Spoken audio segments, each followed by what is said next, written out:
오늘 밤 제주를 시작으로 주말 내내 전국 곳곳에 비 소식이 있습니다. 이번 비가 더위와 미세먼지를 좀 해소해 줄 것 같아서 반가운데요. 다만 주말 나들이 하시기엔 불편할지도 모르겠습니다. 시사평론가 김성환입니다. 5.18 민주화운동 기념일을 하루 앞둔 오늘, 광주는 39년 전 그날로 되돌아갔습니다. 국립 5.18 민주묘지에서 열린 추모제에서 희생자 유가족들은 또다시 가족들의 이름을 부르며 마르지 않는 눈물을 흘렸고요. 비가 내리는데도 금남로에 모여든 5천여 명의 시민들은 5.18 진상규명과 망언을 한 국회의원들에 대한 징계를 촉구하는 구호를 외치기도 했습니다. 이런 가운데 그동안 발포 명령을 부인해왔던 전두환 씨의 주장을 뒤엎는 새로운 증언과 증거들이 속속 나오면서 5월 광주의 진실을 밝히는데 한 발 더 다가가고 있는 것은 참 다행스러운 일이라고 할 수 있겠네요. 잠시 후 뉴스야에서 이 소식부터 자세히 살펴보겠습니다. KBS 인기 프로그램인 개그 콘서트가 이번에 1000회를 맞게 된다고 하는데요. 이어지는 인터뷰 시간에는 개그우먼 강유미 씨와 말씀 나눠보겠습니다.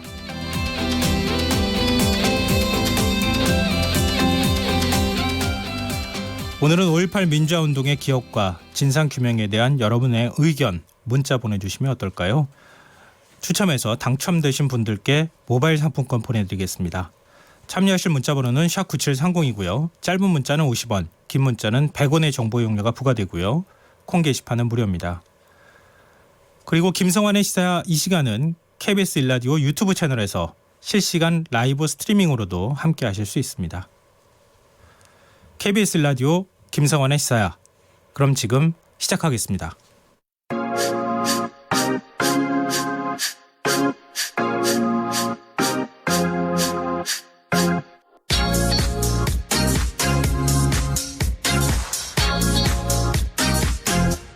KBS 1라디오 김성환의 시사야.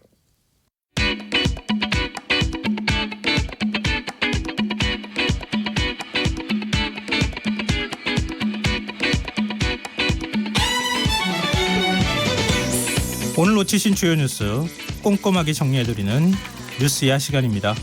시사평론가 장혜찬 씨 나오셨습니다. 안녕하세요. 안녕하세요. 장혜찬입니다. 이번 주 굉장히 더웠죠? 네, 갑자기 더워져서 머리가 어질어질할 정도였습니다. 저도 좀 그랬어요. 근데 비 소식이 있다고 하니까 그나마 좀 다행이다 이런 생각도 좀 드는데요. 근데 좀 걱정이 되기도 해요. 내일이 5.18 민주화운동 39주년 기념식이 있는 날이잖아요. 또 비가 내리는 거 아닌가 모르겠어요. 욕심 같아서는 기념식이 끝나고 단비가 내렸으면 하는 마음이 있는데 네. 광주 지역 기상이 어떻게 될지는 모르겠고요. 비록 하루를 앞두고 있지만 오늘 39주년 추모제와 전야제 기념식 등은 성대하게 잘 열렸다고 합니다. 네. 그러면은 그 전야제 기념식이나 이런 행사들을 좀 어떤 행사가 열렸는지 정리를 좀 해주시겠어요? 오늘 전통 제례 방식으로 추모제가 먼저 열렸고요. 이 자리에는 이제 정춘식 유족회장, 또 김우식 부상자회장, 양관석 유족회 부회장 등이 각각 초원과 아헌, 종원을 맡았는데 우리의 전통적인 예법 그대로 추모를 하는 그러한 예식이었다고 이해하시면 되겠습니다. 네. 그리고 이용섭 광주시장이 추도사를 했는데요. 역사를 바로 세우기 위해서 우리가 가야 할 길이 멀었다면서 5.18 역사 왜곡이 반복되지 않도록 역사 왜곡 처벌법 제정을 이뤄내겠다고 강조를 했습니다.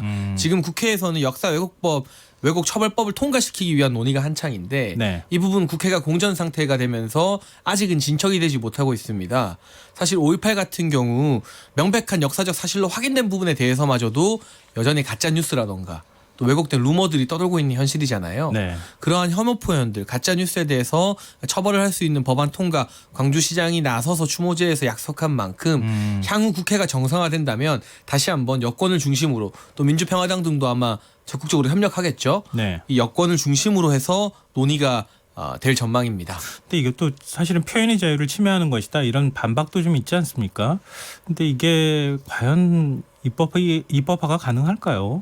근데 제가 꽤 자꾸 독일에서 공부하고 온 이야기해서 민망하긴 한데요. 네. 독일 같은 경우도 표현의 자유를 폭넓게 보장하는 서구 유럽 사회잖아요. 네, 그렇죠. 그럼에도 불구하고 2차 대전이나 이런 부분과 관련된 부분에 대해서 또 인종차별 표현이나 혐오 표현에 대해서는 굉장히 강도 높은 처벌하는 규정을 가지고 있어요. 네, 그렇죠. 나치에 대해서도 굉장히 아직까지도 엄격한 입장을 취하고 있잖아요. 심지어는 뭐 축구 경기장 같은 데서 혐오 표현 잘못 쓰면 평생 축구 경기장에 블랙리스트가 돼서 들어가지도 못하는 그러한 예시 같은 경우도 있고 실제로 처벌을 강하게 받고 있는 부분이기 때문에 우리가 표현의 자유와 혐오 표현의 경계를 어디서 정해야 되느냐 물론 어려운 문제입니다만 네, 유족들이 다 계시잖아요. 네, 희생자들이 여전히 남아있고 가족들이 남아있는 상황에서 노골적인 혐오 표현에 대해서는 제재를 하는 방안 필요하지 않을까 국회 차원에서 고민을 해야 되는데 일단 토론을 하려면 국회가 열려야겠죠.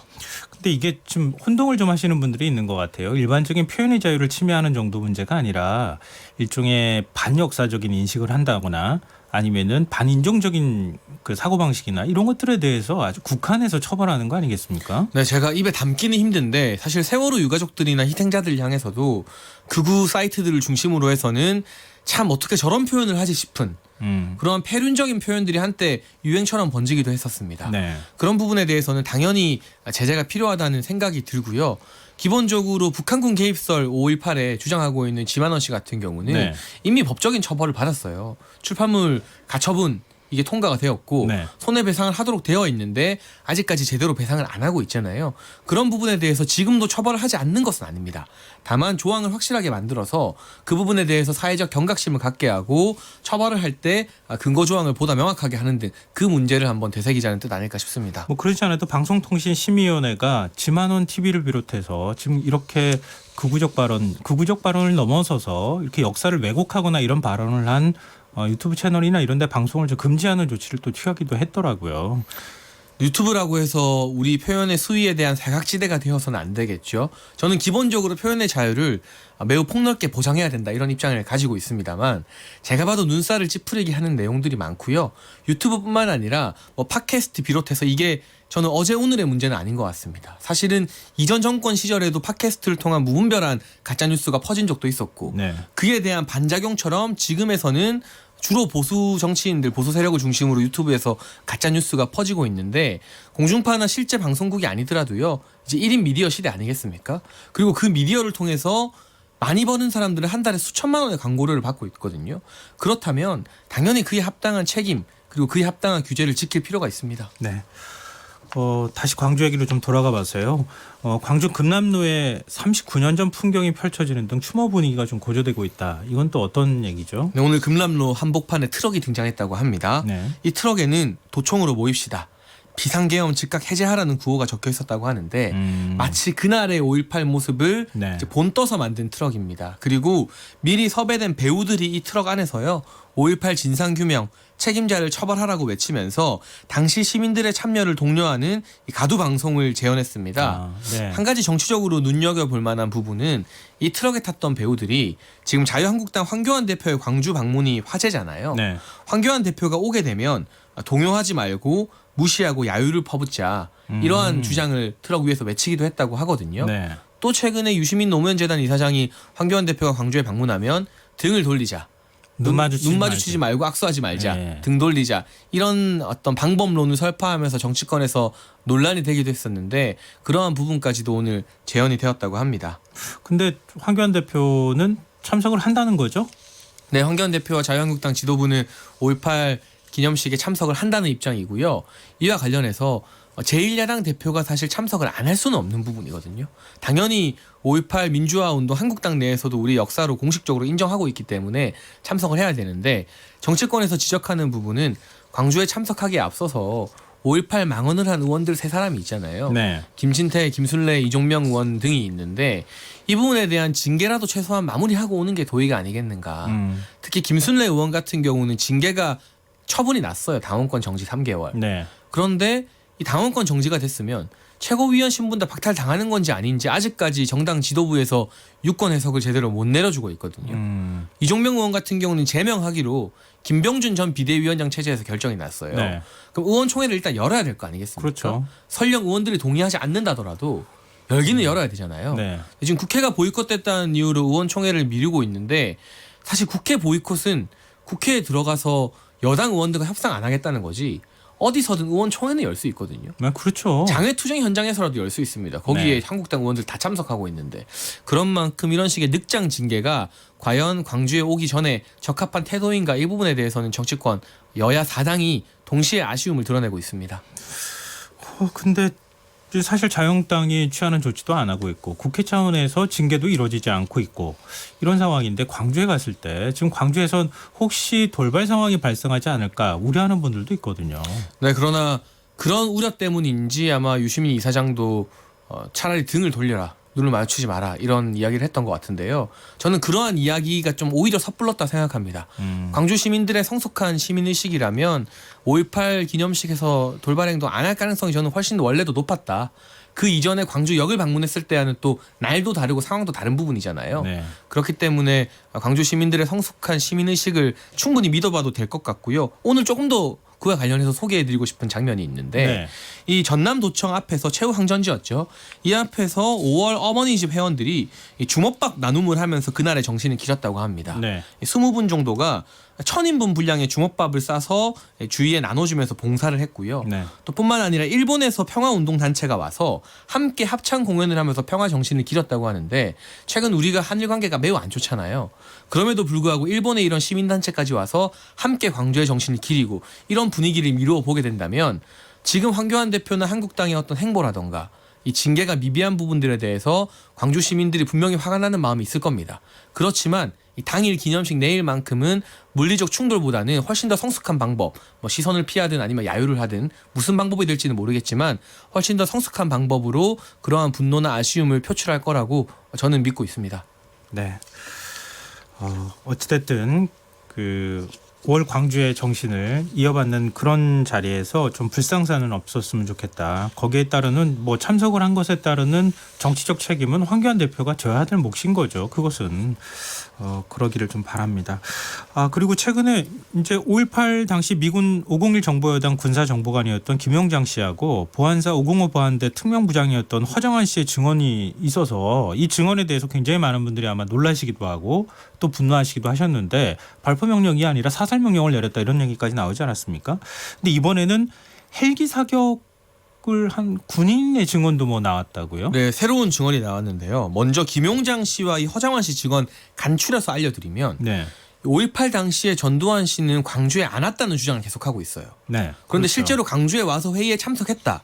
그리고 그 회의에서 발포가 아닌 사살 명령이 있었던 것 같다는 게 두 사람의 증언 내용이고요. 네. 이번에 새로운 증언을 한 분은 탄약을 관리하는 하사 최종호 씨입니다. 이 최종호 씨 같은 경우는 헬기의 탄약 관리를 하는 직분이었는데 네. 5.18 당시 20mm 전투형 고폭탄 2,000발 그리고 보통탄 1,000발 7mm 기관총 1,000발을 헬기에 본인이 직접 탑재를 했다는 겁니다. 네. 그리고 이 헬기가 총 3대의 헬기가 광주로 갔다가 돌아왔는데요. 전시에 쓰이는 고폭탄은 쓰이지 않았지만 네. 이 보통탄이 한 200발 정도 줄어들었고요. 예. 7mm 탄약도 300발 정도 줄었다.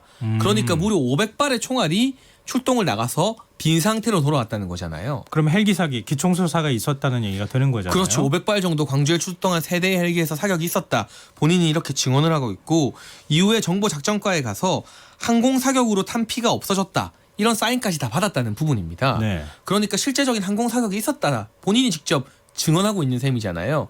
그럼 이전에 이제 김용장 씨라든가 허정환 씨 주장은 본인이 직접 목격한 주장은 아니잖아요. 그렇죠. 회의에 정보를- 왔다 간접적으로 보고 미루어 추측한 부분이 크죠. 그렇죠. 이제 물론 이 말이 신빙성이 떨어진다는 뜻은 아니고 굉장히 고급 정보들을 얻는 입장에 있었기 때문에 많은 정보들을 취득하고 그 취득한 정보 중에 그런 것들이 있다. 그리고 또 본인은 그걸 믿는다 이렇게 얘기를 하고 있는데 이거 최종호 씨 주장은 본인이 직접 탄약을 싣고 그러고 난 다음에 소비가 된 걸 확인한 사람이잖아요. 그러니까 굉장히 중요한 의미를 갖고 있는 거 아닌가 싶어요. 네, 사실 직접 당사자를 할 수 있고요. 광주로 출동한 3대의 헬기가 광주가 아닌 다른 곳에서 이 500발을 소모하고 왔을 가능성은 낮지 않겠습니까? 그렇죠. 그리고 항공 사격이라는 명시된 단어를 써서 정보작전과에 사인까지 받았다고 하니까 이 증언에 더욱더 힘이 실릴 것 같고 최정호 씨 말에 의하면 헬기 조종사들 같은 경우는 본인이 민간인들 대상으로 사격을 했는데 스스로 총을 쐈다고 나올 리가 없다.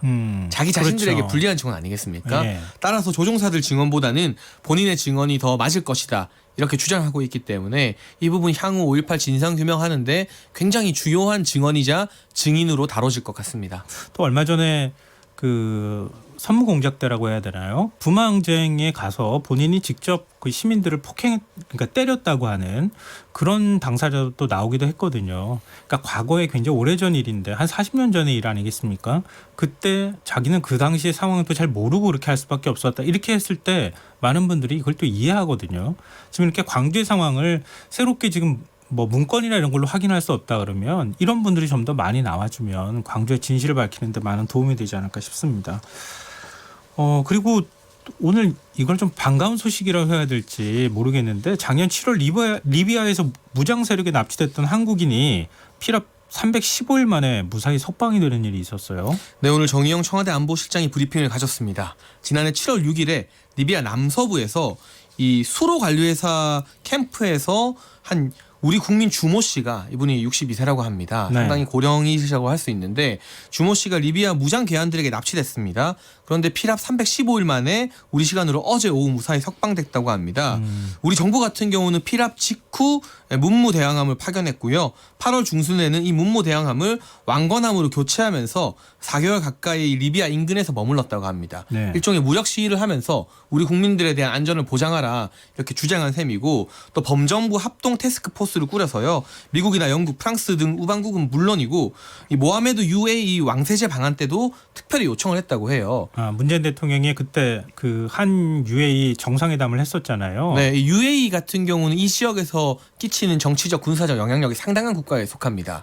리비아 동부 군부라고 상당히 끈끈한 관계를 유지하고 있다. 이번에 이제 남부의 그 범죄 조직이 이제 납치를 한 것인데 동부 쪽에 있는 군벌하고 굉장히 관계가 좋아서 그렇게 해서 그쪽에서 압력을 넣거나 뭐 이렇게 협상을 좀 대신해줬다 이런 얘기가 있더라고요. 네, 사실 동부의 리비아 국민군 같은 경우는 현재는 리비아 반정부군으로 불리기는 하는데 네. 공식 정부와는 대립을 하고 있지만 UAE와 워낙 가까운 사이라서 아마 모하메드 왕세제 쪽에서 힘을 써주지 않았을까 이런 관측이 나오고 있어요. 또 한편으로는 우리 정부가 공식적으로는 리비아 이 국민군 반군이 아닌 리비아 정부군과 또 접촉을 했었다고 합니다. 네. 따라서 일각에서는 좀 번지수를 잘못 찾았던 것 아니냐 이런 비판도 나오고 있는데 어쨌든 우리 국민을 구하기 위해서는 정부군이 됐건 반군이 됐건 가능한 모든 채널을 다 동원해야 되잖아요.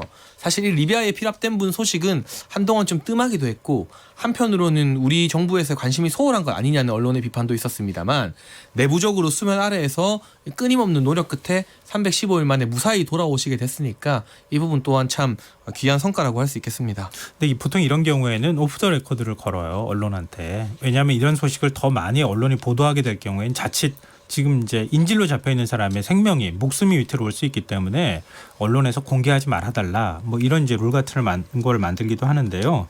근데 어찌 됐든 지난번에 그 아프리카에서 한국인 여성이 납치가 됐었는데 우리는 파악을 못했었던 거 아니에요? 그렇죠. 프랑스를 프랑스군이. 통해서 구출이 됐죠. 네, 그거하고는 좀 많이 대비가 되는 상황이 아닌가 싶어요.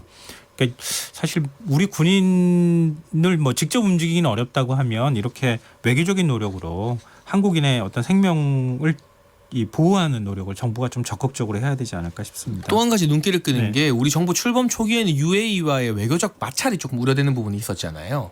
뭐 원전 문제하고 그다음에 군사 지원 문제. 군사 약정인가 네. 협약 맺은 문제 때문에 굉장히 좀 시끄러웠었죠. 그래서 임종석 전 실장이 급하게 UAE로 급파되기도 했었고 특사로 가게 됐었죠. 네, 그런 부분이 있었는데 뭐 비온 뒤에 땅이 굳어진다. 어제 이재명 지사도 한 말이지만 네. 우리와 UAE의 관계가 이번 사건도 그렇고요. 비온 뒤에 땅이 굳어지는 것처럼 외교 문제, 외교 신뢰가 어느 정도 회복된 것 같아서 그 부분은 참 다행스럽습니다. 네.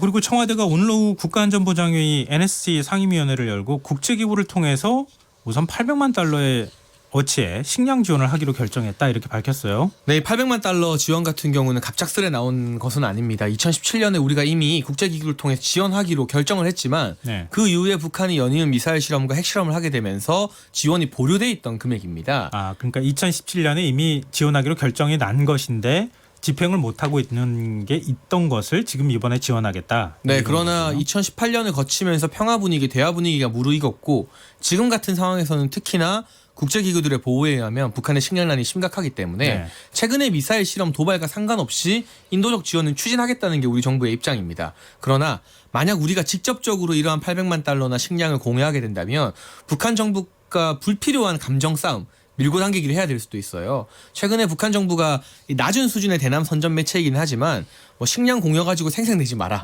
이런 발언도 네. 했잖아요. 그러니까 애초에 그런 기싸움을 할 필요 없이 유니세프와 같은 국제기구에 이 기금을 공유하게 되면 국제기구 측에서 이 지원을 하게 되는 부분인데요. 우선적으로 유니세프 등은 임산부와 아동에 대한 지원을 하게 됩니다. 그렇게 되면 쌀은 들어가지 않고요. 옥수수 가루나 밀가루 등이 먼저 지원이 돼요. 그러니까 비상 구급 식량 같은 게 들어가는 거잖아요. 그렇죠. 그러나 우리 정부는 추후의 상황을 봐가면서 쌀에 대한 식량 지원도 계속해서 검토하고 추진하겠다는 입장입니다. 또 그리고 사실 이것도 굉장히 의미가 있는데 개성공단 기업인들의 방북 신청 그동안에 계속 불허가 됐는데 이번에 방북 신청 허가하기로 했어요. 네, 8.9기라고 해야겠죠. 네. 개성공단 기업인들이 9번째 신청을 했습니다. 지난 8번의 신청은 대부분 다 정부에서 불허하거나 조건이 좀 무르익어야 그때 가면 허락하겠다. 조건부 불허를 계속 해왔는데 9번의 신청 그때 정부에서 수락을 했고요.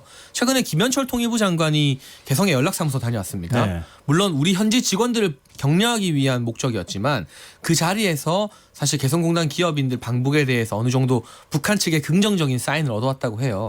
북측에서도 아마 이 부분을 용인할 가능성이 높고 본인들이 그동안 개성공단을 얼마나 잘 관리해왔는지를 과시하면서 네. 국제사회의 신뢰를 살해하겠죠. 그리고 지금 김정은 위원장 같은 경우도 개성공단 재개에 상당히 중점을 두고 있거든요. 지난번에 아무런 조건 없이 개성공단 재개는 하겠다 이런 입장을 밝히기도 했었잖아요. 네, 그러나 우리 정부는 이번 기업인들의 방북 허가가 당장 대북 제재 완화라거나 개성공단 재개로 이어지는 것은 아니라면서 확대 해석을 경계했고요. 우선 그 재산권 보호 차원에서 네. 그 안에 우리 기업인들의 어떤 설비가 투자된 부분들이 있잖아요. 그런 부분들이 잘 남아 있는지를 보고 이 부분과 관련해서 북한과의 어떤 대화 촉진제 역할을 하는 것을 기대할 뿐이다. 미국과도 분명히 사정 간에 교류를 한 바가 있다. 이런 입장을 정리했습니다. 근데 사실은 정치권은 어떤 반응을 보였을까 이것도 좀 궁금한데요. 특히 보수 야권에서는 이 두 가지 사안에 대해서 어떤 반응을 보였습니까? 제가 방금 전에 자유한국당 전희경 대변인 논평이 온 것을 받아봤는데 네. 지금이 개성공단 이야기를 꺼낼 때인가. 지금 북한이 연일 또 미사일을 쏘고 진정한 비핵화 의지가 보이지 않고 있는데 이런 식의 기업인들의 방북을 허용하는 것은 잘못된 사인을 주는 것이다. 이 개성공단 기업인 방북 허가에 대해서 매우 강도 높은 비판 성명이 나왔습니다. 역시나 보수 야당과 정부 여당 간의 시각 차이는 상당한 것으로 알려지고 있는데 네. 지금 이 방북 자체가 개성공단 재개 사인은 아니라는 점을 우선 분명히 할 필요가 있을 것 같고요. 네. 식량 지원은 참 어떤 반응인가요? 식량 지원에 대해서도 당연히 부정적입니다. 아, 그것도 부정적이에요. 잘못된 사인을 줄 수 있다 이런 우려를 하는 것 같아요. 미사일을 쏘면 식량이 간다 이런 잘못된 사인을 줄 수 있다는 우려를 하고 있는 것 같은데 어디까지나 한미 공조 안에서 이루어지는 부분이잖아요. 네, 그렇죠. 그리고 어제 트럼프 대통령의 방안이 결정된 바가 있습니다. 아마 이 방안 결정을 하면서 개성공단 기업인 방북 문제라던가 식량 지원 문제 디테일하게 논의를 했을 겁니다. 아, 그렇죠. 트럼프 대통령 입장에서도 지금은 돌파구가 필요한 상황인데 대북 제재만큼은 절대 양보할 수 없다는 입장이잖아요. 제재의 틀 안에서 인도적 지원이나 기업인의 방북 허가 정도는 미국도 동의한 부분이다. 그렇다면 조금은 지켜봐야 될 필요가 있지 않겠는가. 만약 나중에 우리가 미국과의 공조 없이 막 개성공단을 재개하려고 하고 네. 그러면 야당이 더 거세게 비판해야 되고 국민들의 어떤 의견도 양분되겠지만 네. 지금 정도의 움직임은 미국과의 공조 아래에서 좀 대화의 끈을 잡아보려는 그런 움직임 정도이지 않은가 싶습니다. 네. 지금 여러분께서는 KBS 라디오 김성환의 시사야와 함께하고 계십니다. 어젯밤 저희가 속보로 전해드렸습니다만 별장 성접대 의혹이 불거진 지 6년 만에 김학의 전 차관이 구속이 됐어요. 제가 구속될 거라고 생각을 했었는데 그래서 제가 그게 제일 먼저 생각났어요. 아 이거 틀리면 어떡하지 그랬는데 맞아서 다행이다. 제가 이런 거 은근히 잘 안 틀립니다. 왜냐면 법조인들은 많이 틀리더라고요. 전문적인 시선이 있었는데 저는 그냥 국민 대중의 정서로 바라봤을 때 네. 구속되는 게 맞지 않을까. 어려운 법적인 이 뇌물 액수라던가 이런 걸 떠나서요. 실제로 오늘 구속을 발부하면서 재판부에서 밝힌 입장을 보면 네. 증거인멸의 우려와 도주의 우려 부분을 중시했다고 나와 있는데요. 네. 도주의 우려는 우리가 태국으로 가시려던 것 긴급 네. 출국 조치했으니까 출국 금지 조치했으니까 네. 다 잘 아실 거고 증거인멸의 우려 어떤 부분이 염려된 부분이 있었냐면 김학의 전 차관의 부인이 있습니다. 네. 이분이 이 성폭행 피해자라고 하고 있는 분에게 문자를 보내고 사전에 접촉한 부분이 있어요. 그러면서 처음에는 뭔가 위로해주고 같이 공감을 해주다가 이 과거사 문제가 촉발되면서 수사가 다시 진척되자 그분을 향해서 뭐 정신병원을 가라는 등 이런 피해자에게 폭언을 가했다는 겁니다. 이것이 피해자의 고발로 알려지게 됐어요. 네. 그러니까 김학의 전 차관 측에서 피해자들에게 뭔가 사적인 접근을 하고 있다는 내용이잖아요. 그렇죠. 당연히 법원 입장에서는 증거인멸의 우려를 염두에 둘 수밖에 없는 대목 아니겠습니까? 네. 그러니까 그동안 김학의 전 차관 측에서 보여줬던 행동들이 오히려 발목을 잡는 고리가 되었다. 그리고 윤중천 씨를 아예 모른다고 했던 부분도 오히려 이 구속 관련돼서는 패착으로 꼽히고 있습니다. 그러니까 왜 아는 사람을 모른다고 했는지 온 국민이 그 영상을 통해서 다 알고 있는데 왜 그랬을까? 아마 본인 스스로는 좀 후회하지 않을까 싶기도 한데요. 검찰에 구속된 후에 첫 소환 통보가 오늘 있었는데 응하지 않았어요. 무슨 이유 때문이죠? 우리가 상식적으로 생각했을 때 구속이 됐으면 언제든 검찰이 소환해서 조사할 수 있을 것 같잖아요. 네, 보통의 경우에는 거부하기 어렵죠. 그런데 김학의 전 차관 같은 경우는 아직 변호인 접견 이전이기 때문에 변호인과 먼저 상의를 한 후 소환 조사에 응하겠다 이런 입장을 밝혔습니다. 저도 참 드물게 보는 광경 같긴 해요. 아니 또 본인이 뭐 법조인이니까 그 생리나 원칙을 너무 잘 알아서 그걸 또 역으로 인용하는 거라고 할 수 있겠죠. 물론 이 피의자의 변론권도 존중은 되어야 합니다만은 그러나 이제 구속된 상태, 신병이 구금된 상태이기 때문에 이전에는 윤중천 씨와의 대질 조사를 거부했었습니다. 네, 모르는 사람이니까 뭘 대질도 할 필요가 없다 이렇게 얘기했죠. 그러나 지금 윤중천 씨가 9차례 조사에서 어떤 진술을 했냐면 이 3년의 기간 동안 1억이 넘는 뇌물을 갖다 바쳤고 네. 그 안에 무려 10차례도 아닌 100여 차례 이상의 성접대가 있었다고 증언을 했습니다. 네. 그렇다면 이 김학의 전 차관도 구속 적부 심사에서 윤중천 씨를 알기는 안다고 진술을 바꿨잖아요. 네. 아마 두 사람의 대질 조사가 이뤄질 가능성이 대단히 높아 보이고요. 대질 조사가 이뤄지게 된다면 검찰이 그동안 확보하지 못하고 있든 확보하는데 어려움을 겪고 있는 뭐 성접대나 성범죄 관련 의혹에 대해서도 실마리를 찾을 수 있지 않을까 기대가 되는 대목입니다. 사실 좀 그런 예측을 했는데요. 윤중천 씨하고 김학의 전 차관의 관계 사이가 이렇게 벌어지면 벌어질수록 관련된 혐의 내용이 더 많이 나올 가능성이 있잖아요. 그동안에 검찰이 그걸 좀 하려고 노력했던 거 아닌가. 근데 조금 일부 그런 모습들이 보이긴 해요. 지금 검찰 입장에서는요. 윤중천 씨에게 구속영장을 다시 청구하느냐 마느냐가 굉장히 어려운 갈등되는 대목 같아요. 그렇죠. 원칙적으로는 증거를 더 확보해서 재청구를 해야 됩니다. 그러면 또 입을 닫을 거고. 네, 본인이 불구속 상태에 있으면 조사에 충실히 협조하겠다고 말하잖아요. 지금 제법 충실히 진술을 많이 하고 있는 단계이기 때문에 네. 검찰 입장에서 우선 원칙대로라면 이달 중으로 윤중천 씨에게 재청구를 한다는 입장이었는데 그 입장이 선회될지 아닐지 봐야 될 것 같고요. 대질 신문이 어느 정도 시점에서 성사되느냐 그 부분도 남아있는 성범죄 의혹을 밝히는 데 중요한 부분이 되겠습니다. 네. 그리고 이건 참 지금 방송 들으시는 청취자분들께도 저희가 전해드리기 참 싫은 소식인데요. 이 자유한국당 김연아 의원의 이걸 뭐라고 해야 됩니까? 그 비속어라 그래야 되나요? 아니면은 특정 질병을 가지신 분들을 차별하거나 비하하는 발언이라고 해야 되나요? 이런 발언이 지금 논란이 되고 있지 않습니까? 네, 자유한국당 김연아 의원, 이 민주당 표창원 의원과의 토론 과정에서 문재인 대통령을 특정 질병 환자들에게 빗댄 표현으로 무리를 샀고 오늘 사과를 한 바가 있습니다. 그런데 이 발언이 나온 맥락 같은 경우 이정미 정의당 대표가 황교안 자유한국당 대표에게 사이코패스 같다는 발언을 했잖아요. 5.18 관련해서 광주에 온다는 것. 예, 네. 징계 조치나 이런 것들 하지 않고 자꾸 강조하겠다고 말하는 것은 이거는 사이코패스나 마찬가지다. 뭐 아니냐 뭐 이런 식의 얘기를 했던 거죠. 네, 근데 이 발언을 표창원 의원이 사이코패스 학술 용어고 언론에서도 사용하고 있는 대중적인 용어이기 때문에 어느 정도 맥락을 인정해야 될 것 같다고 약간 옹호하자 거기에 대한 반박으로 그렇다면 이러한 특정 질병도 대통령에게 쓸 수 있는 것 아니냐면서 하는 과정에서 나왔거든요. 네. 근데 이 맥락상에는 사실 보면 막말이 더 큰 막말을 부르는 형국이에요. 지금 정치권 자체가. 굉장히 이 자체도 부적절하고 특히나 이 질병을 겪고 있는 환자들이나 환우 가족분들에게 상처를 줄 수 있기 때문에 당연히 사과를 해야 되는 부분이고 오늘 사과를 했지만 이런 식의 서로 간의 막말을 막말로 되갚는 분위기가 우리 정치권에 팽배하고 있어서요. 보다 근본적인 차원에서 여야 모두 자성이 필요한 시기 같습니다. 근데 김연아 의원은 기자회견을 열고 사과했는데 반쪽 사과란 비판을 받고 있는 이유는 뭐죠? 우선 이 사과의 대상이 이 질병을 앓고 있는 환자분들과 환우 가족분들에게 한정이 되어 있고요. 더불어민주당에서는 이 질병을 비유한 대통령 너무 심하게 모독한 것 아니냐. 대통령에 대한 진심 어린 사과가 빠졌다. 이런 주장을 하고 있기 때문에 반쪽짜리 사과라고 하는데 제가 김연아 의원 발언 절대 옹호하는 건 아니고요. 네. 매우 부적절했고 더 진심 어린 사과를 해야 된다고 봅니다만 이전으로 돌아가 보게 되면 박근혜 전 대통령을 향해서 귀태라는 발언을 민주당 대변인이 쓴 적이 있습니다. 네. 귀신의 태아, 태어나면 안 될 사람이라는 뜻이죠. 서로 간에 지금 이 여야가 바뀌었을 뿐이지 너무나 수위 높은 막말들이 많이 나오고 있어요. 저는 이게 특정인의 어떤 돌출 발언 이 문제 차원에서 접근할 게 아니라 여야 모두 서로의 발언 수위를 조금 낮출 필요가 있다. 이 발언 같은 경우도 사이코패스에서 또 시작된 논란이잖아요. 서로가 조금 자중해야지 그렇지 않으면 국민들이 점점 정치에 대한 혐오감만 깊어지게 될 것으로 보여집니다.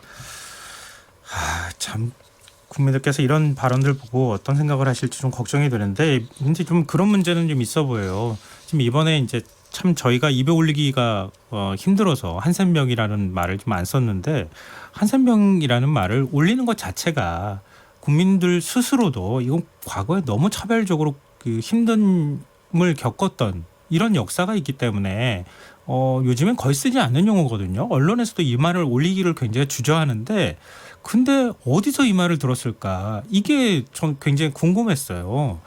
지금 지난번에 이제 나경원 원내대표가 달 뭐라고 해가지고 그 발언도 일베 사이트에서 주로 쓰는 거라고 하고 이거 한센병이라고 하는 것도 한센병 환자들을 차별적으로 부르는 단어가 일베 문재인 대통령 이름 앞글자를 따서 일베 사이트에서 돌아다니는 단어라고 하더라고요.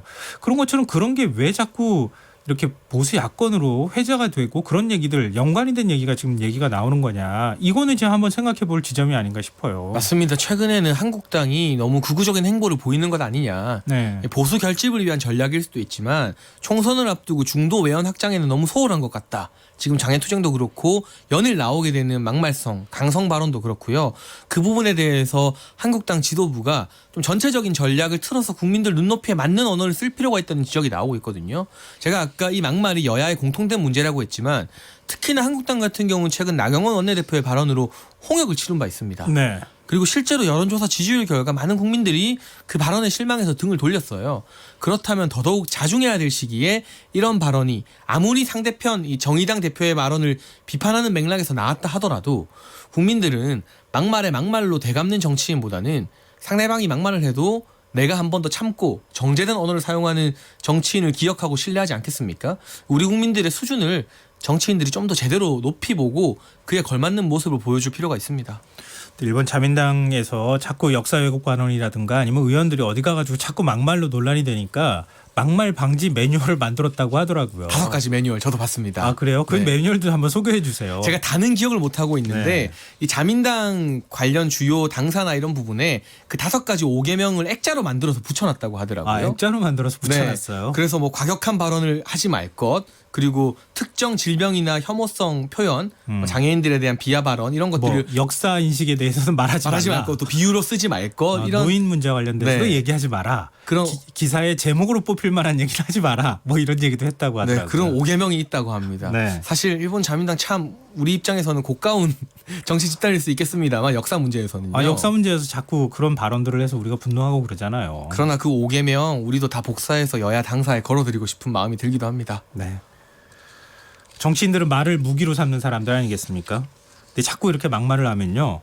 국민들이 정치인을 향해서 할 수 있는 말이 뭐가 있죠? 투표가 있지 않습니까? 그 투표가 굉장히 무섭다고 하는 점을 좀 내년 총선을 이제 1년도 안 남겨주는 정치인들이 좀 기억했으면 좋겠습니다.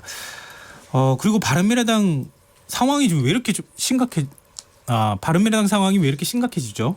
지금 오신환 원내대표 지속적으로 손학규 대표와 갈등을 세우고 있는데요. 잠깐 주춤하는 듯 했지만 최고위원회에서도 손학규 대표를 향해서 이빨을 드러냈습니다. 앞으로 손학규 대표가 계속 버틸 수 있을지 아니면 결국에는 물러나게 될지 그 부분 관심을 많이 모으고 있네요. 네.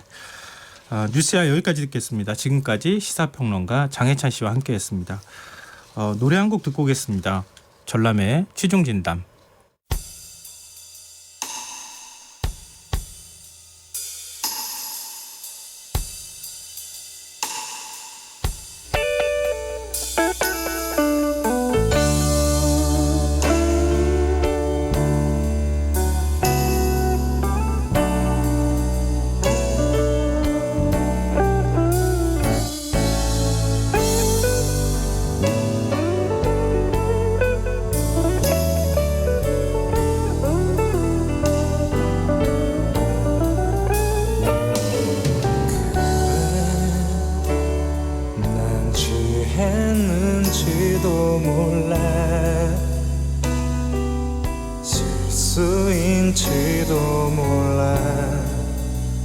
아침이면 까마득히 생각이 하나 불안해할지도 몰라. 하지만 꼭 오늘 밤에 해야 할 말이 있어. 약한 모습 미안해도 술김에 하는 말이라 생각지는 마.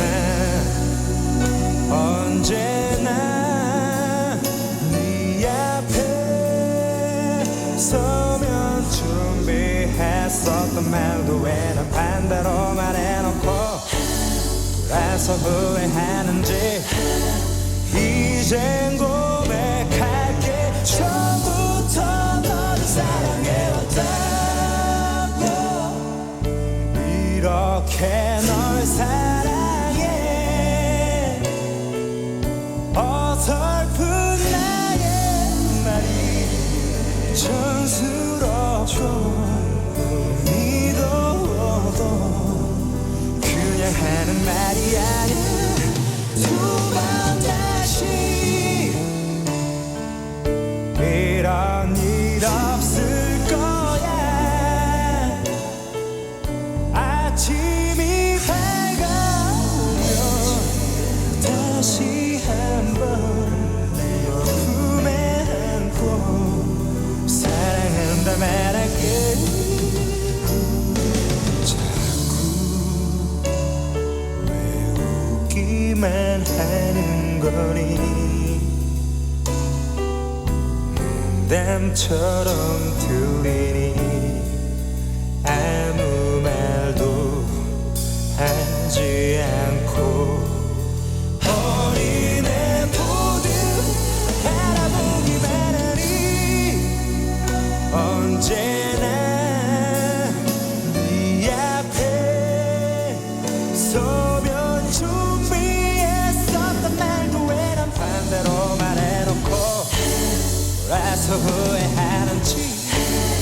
이젠 고백할게. 처음부터 너를 사랑해왔다고. 이렇게 널 사랑해.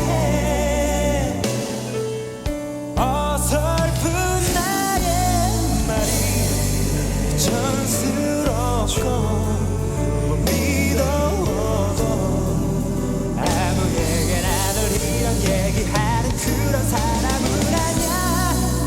만큼이나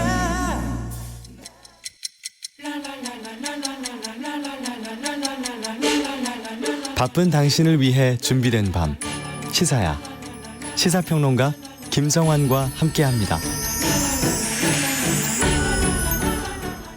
재난 경보가 지금 들어와 있는데요. 저희 앞서 오프닝 때 저희 제주를 시작으로 해서 오늘 밤부터 전국에 곳곳에 비가 내린다 이렇게 말씀드렸는데 좀 우려스러운 재난 경보가 들어왔습니다.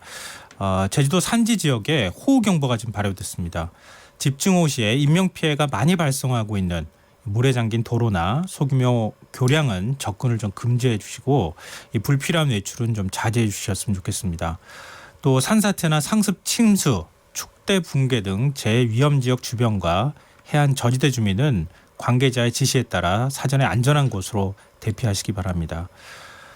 보행 중에 가로등이나 신호등 또 옥외 광고판, 맨홀 뚜껑 주변은 감전 위험이 있기 때문에 접근하지 마시기 바랍니다.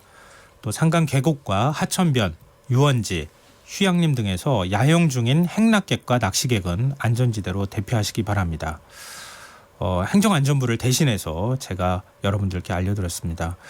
근데 지금 오래간만에 사실 단비가 내리는 거 아닌가 이런 생각이 들었는데 제주 지역에 지금 호우 경보가 발효될 정도로 굉장히 비가 많이 내리고 있다고 하거든요. 제주 같은 경우에 특히 이제 화강암 현무암으로 많이 돼 있지 않습니까? 그래서 비가 한번 내렸을 때 한꺼번에 비 내리면은 갑자기 건천이었다가 물이 한꺼번에 올라와서 비 피해가 발생하는 경우가 많이 있기 때문에 지금 제가 안내해드린 대로 지금 유원지라든가 하천변에 계시는 분들은 대피해 주시고요.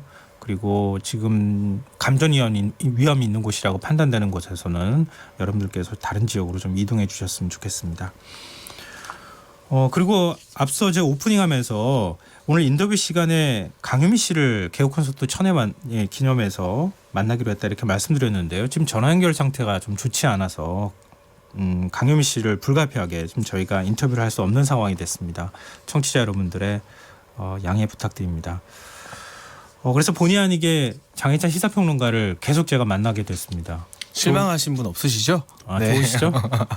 실망했다는 문자가 오면 제가 마음이 많이 아플 것 같습니다. 네. 이거 아니에요. 장혜찬 평론가님 계속 그동안에 방송해 주셔가지고 팬들도 많이 생겼고요. 좋아하신다고 하시는 분들까지 있으시더라고요. 네. 제가 강유미 씨 목 오늘 대신하고 더 가겠습니다. 정말이죠? 네. 그럼 웃겨줘야 되는데. 그건 또 좀 힘들 것 같은데. 네. 중요한 뉴스가 또 있어서 그걸 좀 나머지 뉴스를 좀 정리해서 저희가 알려드리면 좋을 것 같습니다. 지금 그 최순실 씨와 관련해서 최순실 씨와 박근혜 전 대통령 그리고 이른바 문고리 3인방과 서로 대화하는 녹음 파일이 공개가 됐는데 그 녹음 파일이 외부에 공개된 것도 처음이라고요? 네, 이게 정호성 전 비서관의 녹음 파일이 공개된 건데요. 아까 웃겨주셔야 된다 했잖아요. 네. 이 녹음 파일이 참 우프입니다. 그야말로 웃기고 슬픈 녹음 파일이라고 할 수 있는데 네. 일국의 대통령 당선자 그리고 그 최측근이 있는 자리에서 최순실 씨가 마치 본인이 대통령이 된 것처럼 정호성 전 비서관에 윽박 지르고 호통을 치기도 하고요. 여기에 대해서 박근혜 전 대통령이 최순실 씨의 말을 들으면서 이런 식의 말을 쓴다던가 노트를 깜빡하고 왔다. 받아 적어야 되는데 노트가 없어서 못 적는다. 이런 맥락의 대화 내용들이 나오거든요. 이게 이제 대화 내용이 녹음됐던 시점이 2013년 2월이죠. 취임하기 직전이죠. 네, 취임 기념사를 이제 준비하는 과정에서의 녹취록인데요. 네. 이 취임 기념사를 사실 공식적인 참모라인에서 써왔을 것 아니겠습니까? 네, 그렇죠. 인수위 차원에서 준비했겠죠. 써왔을 것이고 우리나라 최고의 어떤 경제 석학이나 전문가들이 써왔을 텐데 네. 이 부분에 대해서 최순실 씨가 마음에 안 든다. 이거 짜집기 아니냐. 딱 보면 짜집기다 이렇게 지적을 하고 있어요. 그러면서 문화 융성, 경제 부흥 이런 키워드들을 강조하고 있는데 실제로 박근혜 대통령 취임사를 보게 되면 최순실 씨가 강조했던 키워드들이 그대로 사용되는 모습을 우리가 볼 수 있습니다. 그러니까 참 이게 한편의 블랙 코미디 같아요. 우리가 대통령으로 뽑았던 건 박근혜 전 대통령인데 취임사에서부터 최순실 씨의 입김이 이렇게나 강했다는 사실 국민들이 다시 한번 깨닫게 되면서 그야말로 웃기지만 우습지만 마음 놓고 웃을 수도 없는 그런 블랙 코미디 같은 녹취록이었습니다. 녹취록 들어보셨어요? 장혜찬 평론가? 네, 저는 들어봤습니다. 근데 그 녹취록 시작이 이렇게 되더라고요. 이런 게 취임사에 들어가는 게 말이 돼? 최순실 씨가 이렇게 얘기합니다. 너무 말이 안 돼. 짜집기 한 거 짜집기. 딱 보면 모르냐고. 이 박근혜 전 대통령 당시 이제 당선자 신분 아니겠습니까? 그렇죠. 당선자 앞에서 이렇게 큰 소리를 쳤다는 거 아니에요? 최순실 씨가. 거기에 대해서 정호정 전 비서관이 원래 취임사는 이런 식이다 이런 식으로 굉장히 조심스럽게 대답을 하더라고요. 또 제가 참 우스웠던 그러면서도 가슴 아팠던 대목은 무엇이냐. 네. 최순실 씨가 정호성 전 비서관을 향해서 받아 적으라고 지적합니다. 봐라 또 안 적고 있지 않느냐. 받아 적어라 이렇게 말을 하거든요. 네. 참 우리가 생각했을 때 상식적으로 납득이 안 되는 장면이잖아요. 여기에 대해서 박근혜 전 대통령이 최순실 씨를 지적하기는커녕 그분의 어떤 의견, 최순실 씨의 의견을 상당히 존중하고 있는 모습을 미루어 보게 되면 생각보다 정말 심각한 상태에서 정권이 들어섰구나 자책감을 느끼지 않을 수가 없고요. 개인적으로 네. 이런 식의 비선 참모들은 모든 정치인들에게 사실 있기는 해요. 네.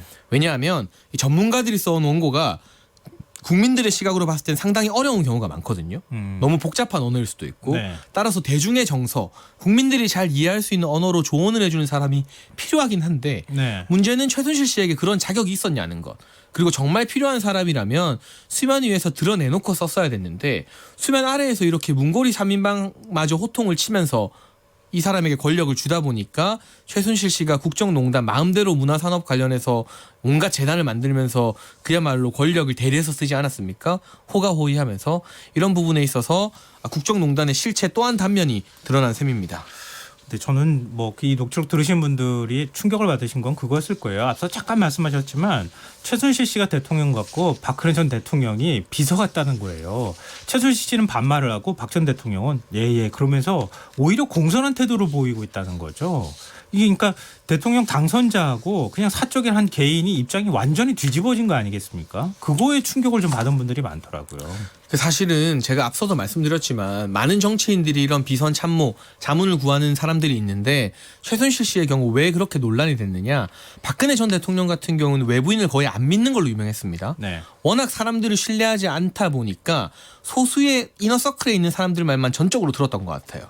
문제는 최순실 씨가 그 이너서클의 정점에 있었던 사람인데 사실 참모들이 있더라도 폭넓게 여러 사람의 의견을 듣고 그 안에서 의견을 조율해서 공식 라인을 통해서 뭔가 메시지를 내는 건 아무 문제가 없잖아요. 근데 박 전 대통령의 경우 오직 최순실을 통해서 들어온 메시지 그것이 여과 없이 그대로 대통령에게 입력이 되어서 대통령이 입을 빌려서 국정기조로 나왔다는 부분 여기에 대해서 국민들이 뭔가 신뢰할 수 있을 만한 검증 장치가 전혀 없는 셈이잖아요. 그렇죠. 그 부분 때문에 많은 국민들이 더욱더 분노하고 놀랬던 것이 아닌가 그러니까 싶습니다. 박근혜 정부의 4대 국정 기조라고 할 수 있는 경제 부흥, 국민 행복, 문화 융성, 평화 통일, 기반 구축 이게 최순실 씨의 머리에서 나와서 최순실 씨가 지시해서 만들어졌다는 거잖아요.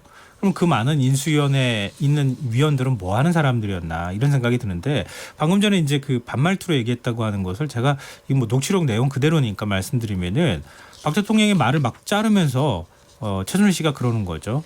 박 전 대통령이 뭐냐 하면 그 창의력 아이디어가 이렇게 얘기하니까 최순실 씨가 그렇지 경제를 잘하려면 나의 생각은 사람을 키워야 한다고 이렇게 얘기를 하기도 하고요. 평구를 좀 더 다른 말로 해가지고 글쎄 이건 좀 상의해 보세요 이렇게 얘기를 하니까 오히려 박 전 대통령이 네네네 하는 식의 태도들을 계속 보이면서 얘기들이 대화가 쭉 이어진다는 거죠. 네, 저는 참 한 가지 안타깝고 의아했던 것이 박근혜 전 대통령은 대체 왜 이렇게 최순실 씨를 전적으로 신뢰했을까. 그 주변에 수많은 우리나라 국정 경험이 있는 전문가들이 있었을 테고 관료들도 있었을 테고 교수들 지식인들이 있었을 텐데 왜 이렇게 유독 최순실 씨 한 사람 의지하다가 이런 파국을 맞게 됐을까 참 안타까운 부분이고요. 만약 최순실 씨에게 민간인 자격으로 자문을 들었더라도 제가 앞서 강조한 것처럼 보다 폭넓은 그룹과 소통하면서 자문을 같이 들었다면 저는 이만큼의 큰 문제는 안 됐을 거라고 봅니다. 네. 그런데 장관조차 박근혜 전 대통령 얼굴 보고 대면 보고하기가 힘들었다는 증언이 나오잖아요. 지금 행정부 장관으로 가 있는 진영 장관이 그 이야기를 했습니다. 세월호 참사 당일날도 대면 보고를 못했다는 거잖아요. 진영 장관 같은 경우는 마지막 보고를 하고 싶었는데 문고리 3인방이 막았다 이러지 않습니까? 근데 그 장관마저도 얼굴을 못 보게 하는데 최순실 씨가 혼자서 모든 자문을 다 담당했다는 것. 이 부분이 국정농단의 어떤 핵심이었고 그 증거가 녹취록으로 또 드러난 셈입니다. 근데 태블릿 PC 관련 보도가 조작됐다고 주장을 해서 명예훼손 혐의로 1심에서 실형을 선고받았던 미디어워치 대표 고문이라고 해야 되죠. 변희재 씨.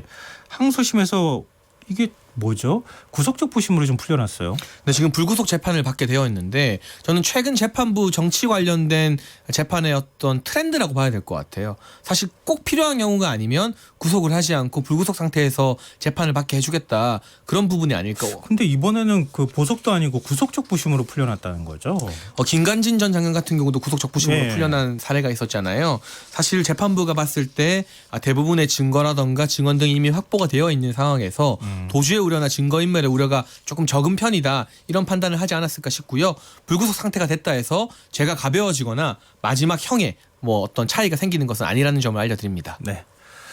장희찬 평론가 오늘 제가 갑자기 이렇게 야근을 시켜버렸는데요. 고맙습니다. 진짜 인사를 다시 한번 해야겠는데요. 뉴스야 2부 여기까지 하겠습니다. 지금까지 시사평론가 장희찬 씨였습니다. 고맙습니다. 감사합니다. 시사야, 네, 저 여기 있어요. 오늘 하루 AS 해줘. 네, 더 알고 싶은 이야기 놓쳤던 뉴스 제가 알려드릴게요.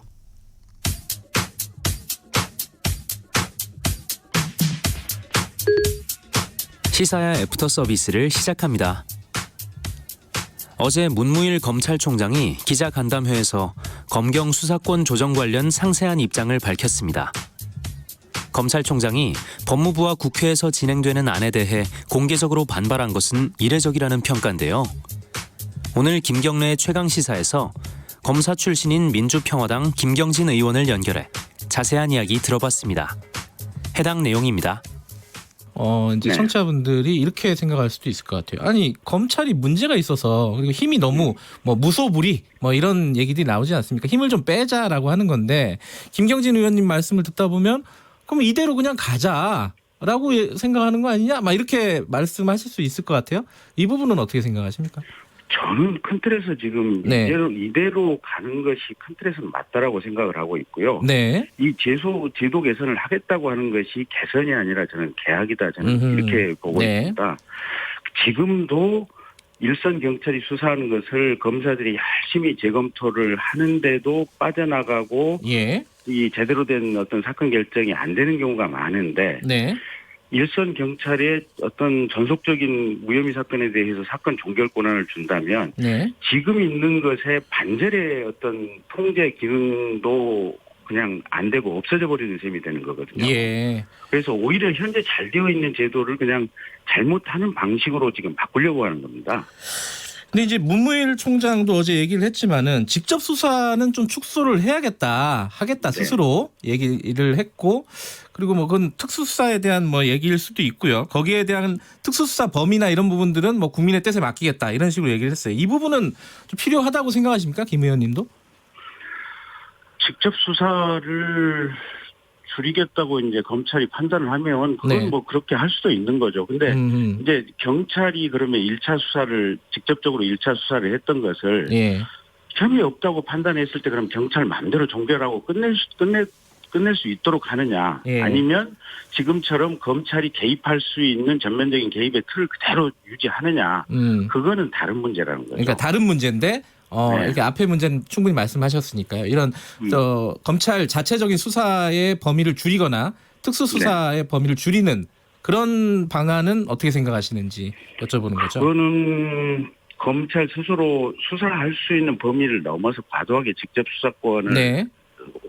활용을 해왔다고 판단을 한다면 그건 네. 줄일 수 있는 문제겠죠. 애프터 서비스 내용 들으시고 어떤 생각이 드셨습니까? 역시 검찰 출신답게 검찰 편을 든다. 김 의원의 주장을 비판하는 분들도 있을 테고요. 김 의원 말처럼 경찰 권력이 지나치게 커지면 위험하다 생각한 분들도 있을 겁니다. 근데 검찰 입장은 뭐 이미 들으신 거나 다름이 없기 때문에 저는 반대 시각 하나만 전하겠습니다. 행정안전부 장관 시절 검경 수사권 조정 논의에 참여했던 더불어민주당 김부겸 의원은 오늘 SNS에서 강자 앞에서는 약하고 약자 앞에서는 강한 게 검찰이냐, 이렇게 문 총장을 비판하면서 쓴소리를 남겼습니다. 경찰이 막강해지고 경찰을 통제할 수 없다고 말할 게 아니라 검찰에서 이걸 떼내고 경찰에서는 저걸 떼내야 한다는 식으로 말해야 한다. 검경 수사권 조정 참 복잡한 문제입니다.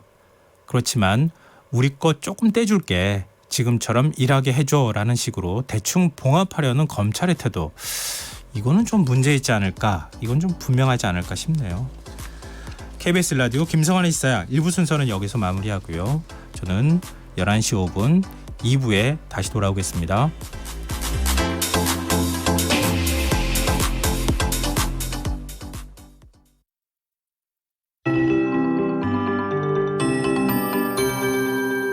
KBS 58분 날씨. 조금 전 10시 30분을 기해서 제주도 산지에 호우주의보가 호우경보로 강화된 가운데 시간당 20-30mm의 강한 비가 내리고 있습니다. 호우주의보가 발효 중인 제주도 남부와 흑산도 홍도에는 시간당 10에서 20mm 다소 강한 비가 내리고 있습니다. 제주도 산지에는 모레까지 최고 200mm가 넘는 폭우가 예상됩니다. 피해가 없도록 대비하시기 바랍니다. 내일은 충청도와 남부지방 제주도에서 비가 내리겠고 충청도는 오후에, 전북과 경북은 내일 밤에 그치겠습니다. 모레는 전남과 경남 제주도 지방 비가 계속 내리겠고 그 밖의 지역도 오후에 비가 내리겠습니다. 다음 주 월요일 글피 오전까지 전국적으로 비가 이어지겠습니다. 예상 강수량은 제주도 50에서 100mm, 제주도 남부는 150mm 이상, 제주도 산지는 200mm 이상, 전남과 경상도에는 20에서 60mm, 남해안과 지리산 부근에서는 100mm 이상, 충청도와 전북은 10에서 40mm, 서울, 경기도와 강원도 지방에는 5에서 10mm의 비가 예상됩니다. 비가 내리면서 그동안의 더위가 누그러지겠고 건조특보는 모두 해제될 가능성이 높습니다. 미세먼지 농도도 좋음이나 보통인 날씨가 계속되겠습니다. 서울지방 현재 기온 23도, 습도 52%입니다. KBS 58분 날씨 전금매입니다.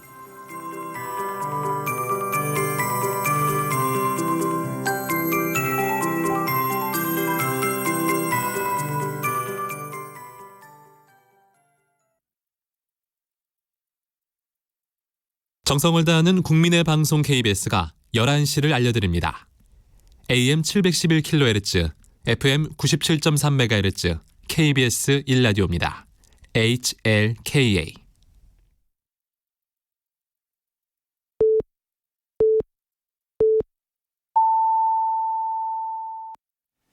KBS 제1라디오 11시 뉴스입니다. 자유한국당은 문재인 정부를 겨냥해 좌파 독재가 막바지에 올랐다며 죽기를 각오하고 좌파 독재를 막아내겠다고 주장했습니다. 한국당 황교안 대표는 오늘 대전에서 열린 문재인 스탑 국민이 심판합니다 집회에서 정부가 선거법을 패스트트랙에 올려서 독재를 마무리하려 한다며 죽기를 각오하고 정부의 경제 폭망과 민생 폭망, 안보 폭망과 좌파 독재를 막아내겠다고 말했습니다.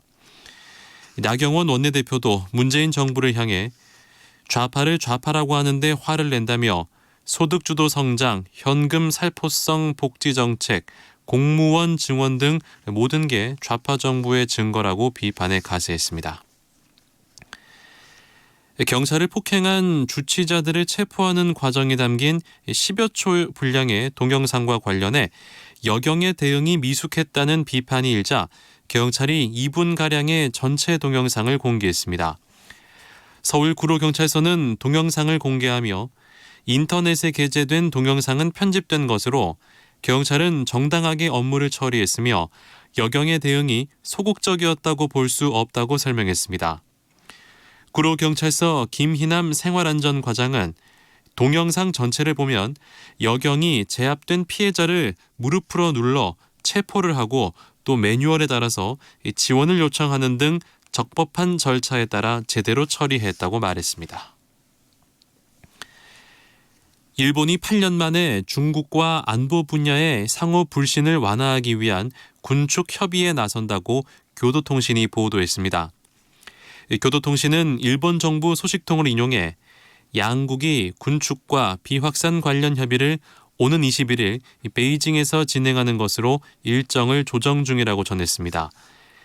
이번 베이징 회의에는 일본에서 요시다 외무성 부장이, 중국은 외교부의 담당 간부가 대표로 참석할 것으로 알려졌습니다. 다음 달 일본 오사카에서 열리는 주요 20개국 정상회의인 G20 회의를 앞두고 일본과 중국이 한층 가까워진 모습을 연출하고 있습니다. 교도통신에 따르면 아베 일본 총리는 오늘 사흘 일정으로 일본을 찾은 양제츠 중국 외교 담당 정치국원을 만났습니다. 아베 총리는 이 자리에서 G20 정상회의 때 시진핑 주석의 방일을 계기로 정상 궤도로 돌아온 중일 관계를 한층 발전시켜 양국 간의 새로운 시대를 구축하고 싶다고 말했습니다. 이에 대해 양 정치국원은 양국 관계가 앞으로도 건전하고 안정적으로 발전할 것으로 확신한다고 답했습니다. 한 남성이 전동 킥보드로 여자아이를 치고 달아났다는 KBS 보도가 나간 뒤 이 남성이 경찰에 자수했습니다. 대전 둔산경찰서는 지난 15일 저녁 대전시 둔산동의 한 자전거 도로에서 전동 킥보드로 11살 전 모양을 치고 달아났던 35살 A씨가 오늘 자수했다고 밝혔습니다. 피해 가족들이 인터넷 카페에 올린 사고 영상이 여러 사이트에 공유돼 네티즌들의 공분을 사면서 경찰은 CCTV를 분석하는 등 수사에 나섰으며 자수한 A씨의 경위를 조사하고 있습니다. 인천의 한 아파트에서 딸을 숨지게 한 혐의를 받는 엄마가 구속됐습니다. 인천지법은 영장실질심사 직후 A씨가 도주할 우려가 있다며 구속영장을 발부했고 인천 서부경찰서는 43살 A씨를 살인 혐의로 오늘 구속했다고 밝혔습니다. A씨는 지난 15일 오전 11시쯤 인천 서구의 한 아파트에서 7살 딸을 숨지게 한 뒤 근처 지구대에 자수했습니다. A씨는 경찰 진술에서 딸이 소화기 계통 질환을 유전적으로 물려받아 고통스러워했다며 고통을 끊어주려고 죽였다고 말한 것으로 전해졌습니다. 날씨입니다. 오늘 밤은 전국이 대체로 흐린 가운데 제주와 전남 지역에는 비가 내리겠습니다. 토요일인 내일은 충청과 그 밖의 남부지방에도 비가 오겠고 수도권과 강원도에는 낮 동안 빗방울이 조금 떨어지는 곳이 있겠습니다. 남부지방은 일요일인 모레도 비가 이어지겠고 일요일 오후부터는 중부지방에도 다시 비가 오겠습니다. 예상 강수량은 제주도에 5에서 최고 200mm 이상입니다. 뉴스를 마칩니다. 아나운서 강승화였습니다. 지금 시각 11시 5분입니다. KBS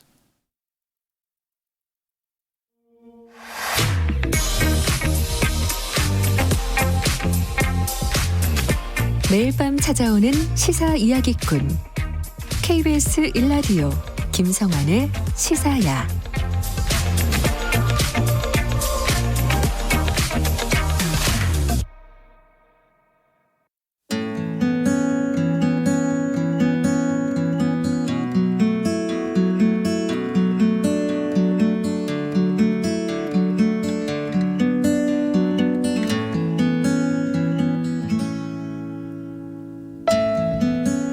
아침에 산 넘어서 오는 버스 비린내 난다.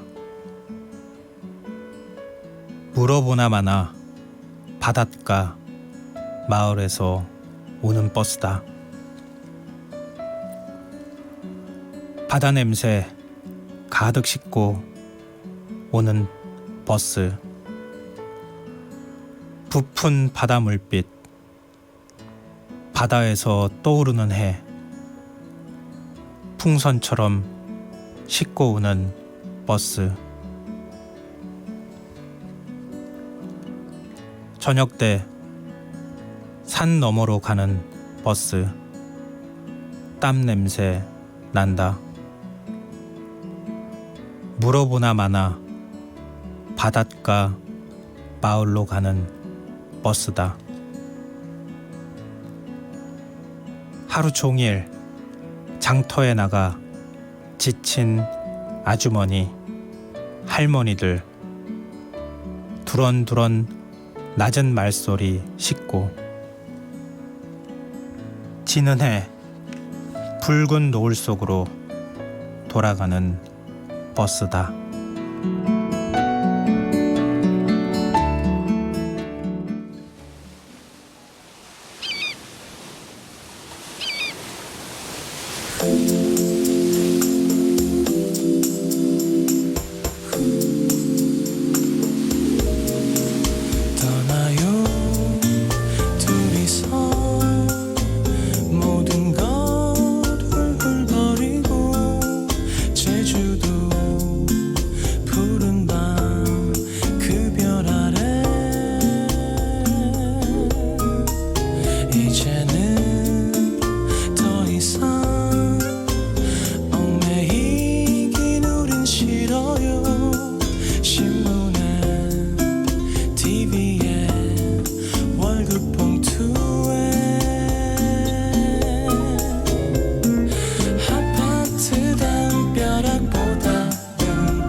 술집에 카페에 많은 사람의 도시의 침묵보다는 바다의 속삭임이 좋아요. 신혼부부 밀려와 똑같은 사진 찍기 구경하며 정말로 그대가 재미없다 느껴진다면 떠나요. 제주도 푸르메가 살고 있는 곳.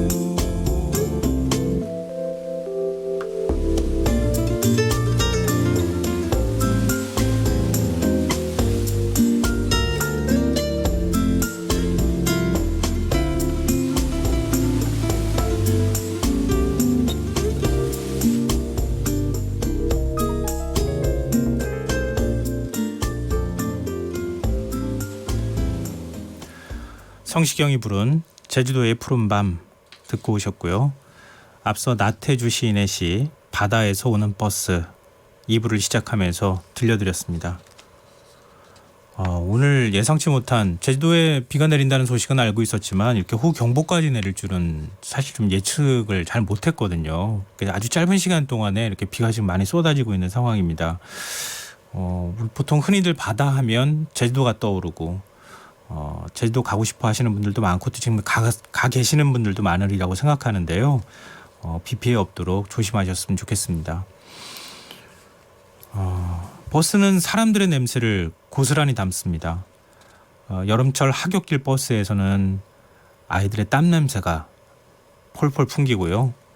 아마 불금인 오늘 퇴근길 버스 안에는 삼겹살 냄새와 소주 냄새가 조금씩 뒤섞여 있겠죠. 사람 사는 일 생각해보면 다 거기서 거기여서 모두가 공평하게 버스 요금 내고 덜컹거리며 누군가는 요행의 자리 먼저 잡고 늦게 탄 누군가는 서서 가야 하는 지극히 평범한 이치. 그러고 보면 악다구니 쓰면서 사는 건 참 어리석어 보이기도 하는데 왜 이렇게 세상 사는 마음먹은 대로 잘 안 되는 건지 모르겠습니다. 여러분들의 오늘 하루는 어떤 냄새를 담으셨나요? 웃음 나는 향기롭고 기분 좋은 냄새가 더 많으셨나요? 아니면 성질 부리고 짜증 섞인 냄새가 더 많으셨는지요? 괜히 제 옷 앞자락을 코에 대고 킁킁거리고 싶은 날 오늘의 시사 전해드렸습니다. 내일 5.18 민주화운동 39주년이 되는 날인데요. 여러분이 기억하시는 5.18 다양한 의견들에 대해서 지금 문자 보내주고 계십니다. 휴대전화 뒷자리 3541 쓰시는 청취자분께서 우리나라 민초들의 역사는 왜 이리 슬픈 일이 많을까 그런 생각이 막 드네요. 과거를 거울 삼아 미래 후손들의 역사는 어둡고 슬픈 일이 없었으면 좋겠습니다.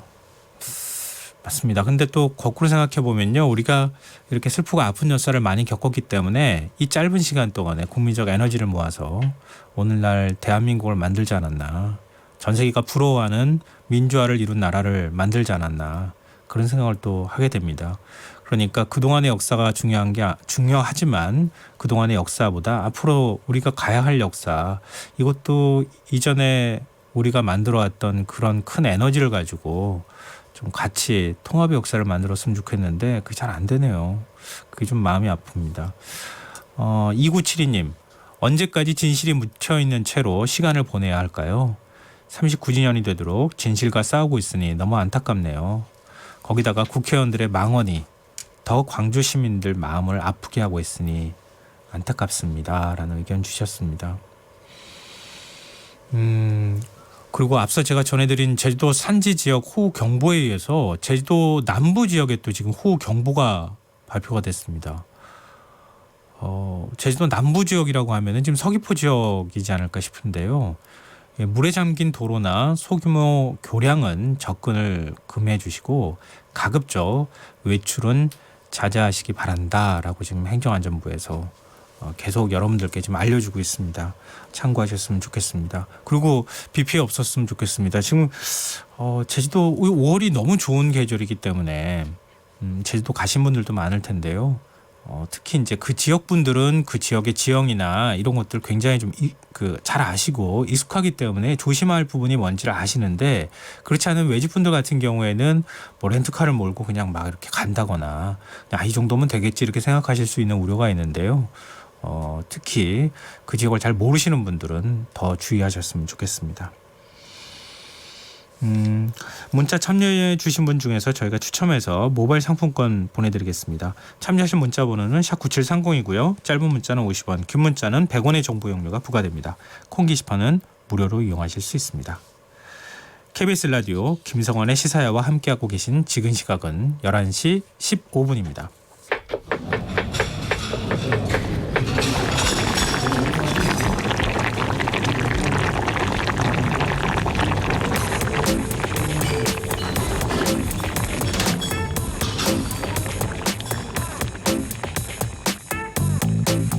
화제 뉴스와 사건 사고를 살펴보는 밤참 뉴스 시간입니다. 위키트리 방송위원이신 이현경 씨 함께하겠습니다. 안녕하세요. 네, 안녕하세요. 이번 주 내내 주중에 더워서 비 한 번 내렸으면 좋겠다 이렇게 생각했는데 또 이렇게 또 기다리지 않은 호우 경보까지 내릴 정도로 이렇게 한꺼번에 비가 쏟아지는지 모르겠어요. 그러니까 그 하늘이 하는 일을 뭐 제가 뭐라고 할 수는 없지만 그러니까 인간이 어떻게 하기가 어렵긴 하지만요. 그런데 좀 내릴 때 적당히 내리고 그렇죠. 더울 때도 좀 적당히 우리가 예상한 정도였으면 좋겠는데 요즘 갈수록 약간 이상 기온이 많아져가지고 내리면 확 내리고 또 안 내리면 계속 가물어서 내내 걱정해야 되는 그런 부분들이. 우리가 뭐 환경 문제에 대해서는 굉장히 많이 얘기를 하지만 그건 굉장히 오랜 시간 동안 누적돼서 쌓여온 건데 한순간 해결되지는 않잖아요. 네.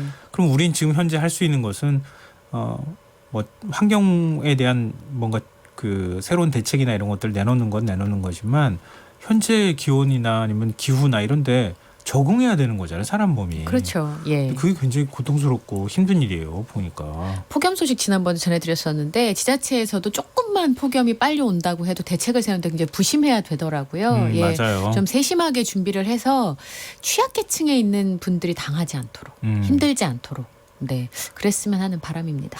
일단 제주도에 계신 분들은 비 피해 없도록 주의해 주시고요. 지금 내일 아침부터는 또 이제 서울 경기 지역 뭐 해서 전국 곳곳에 좀 또 비가 내린다고 하는데 제주가 생각보다 많은 비가 내렸다는 얘기는 또 비 피해가 지금 내륙 지역으로까지 확산될 우려도 있다고도 볼 수 있거든요. 뭐 제가 지금 예보를 정확하게 예측해가지고 말씀드리는 것은 아니지만 걱정스러운 마음에 말씀을 드립니다. 혹시 곳곳에 따라서 이렇게 집중적인 비가 내릴 수 있는 상황도 있으니까요. 비 피해가 있을지 모르는 비 피해에 대비해서 여러분들께서 다시 한 번만 주변을 확인해 보시면 좋겠습니다. 네. 오늘 첫 번째 이슈 시작해 보죠. 이거 굉장히 안타까운 소식이었는데 고 임세원 교수 살해했던 박모 씨에 대한 1심 선고 결과가 나왔죠. 네.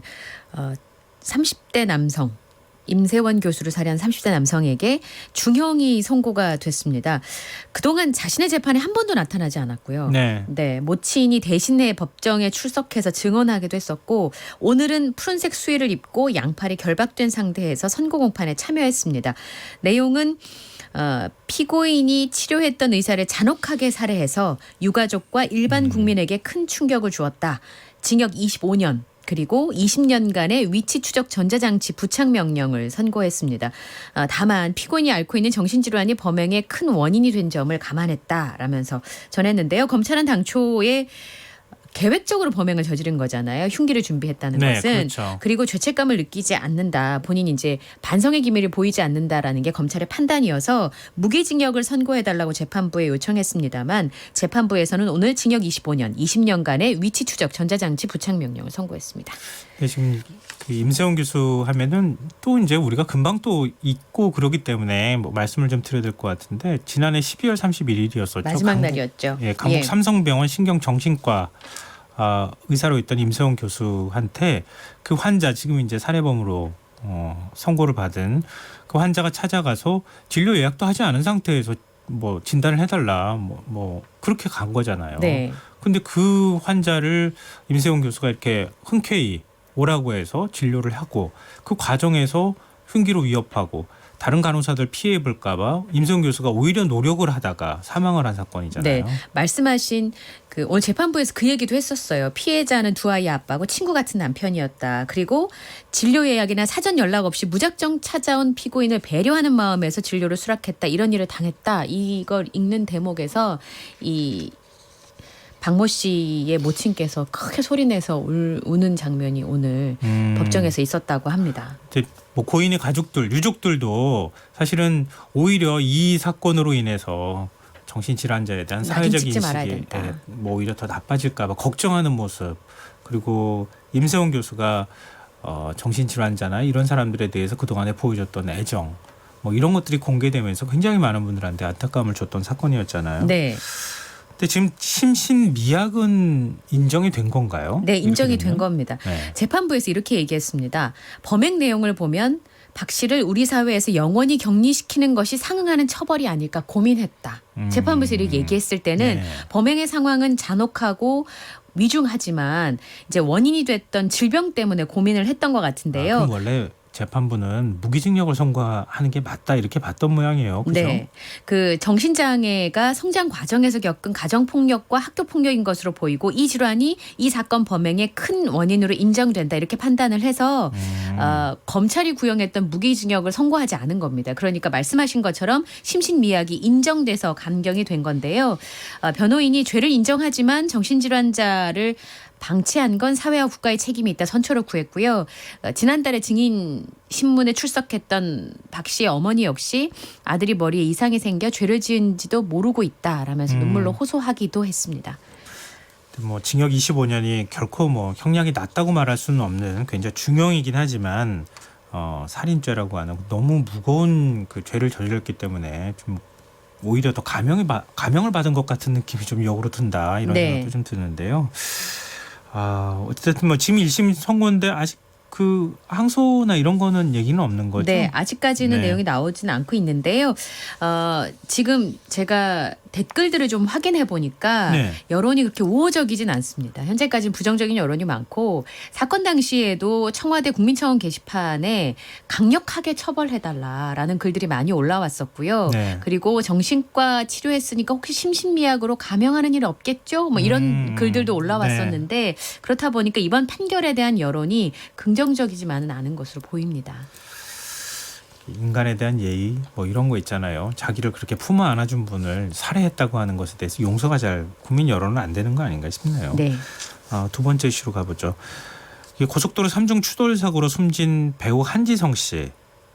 우리가 사실 이 사건을 여러 번 전해드렸잖아요. 전해드리면서 도저히 납득이 안 된다 이렇게 얘기를 했었는데 드디어 그 열쇠가 좀 풀렸어요. 사고 당하기 전에 음주운전을 한 정황이 드러났다고요? 고속도로 한가운데 차를 세워서 그러니까 2차로에 차를 세워가지고 내려서 뒤에 구부리고 있는 사이에 차에 치여 숨진 배우 한지성 씨를 부검한 결과 음주운전을 했다는 사실이 드러났는데요. 국립과학수사연구원에서 1차 부검 소견입니다.